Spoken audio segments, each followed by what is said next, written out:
How to turn on live caption for offline videos. Hey everyone, welcome back. In today's video, I'm going to show you a quick and easy way to turn on live caption in the offline mode as well.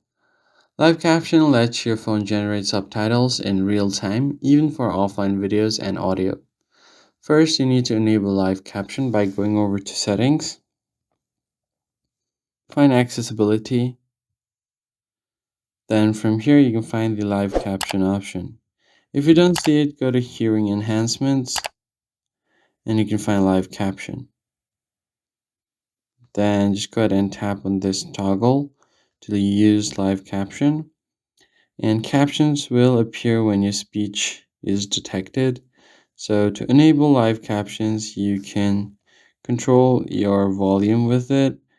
So what you can do is tap on your volume icon to activate your live caption. You can also choose your caption language. Currently it's just selected to English by default, but you can change a different language as well.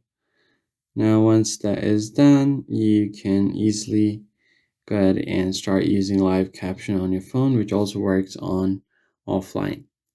That's basically it, guys. If you found the tutorial helpful, hit the like button down below, subscribe to the channel, and I'll see you guys in the next one.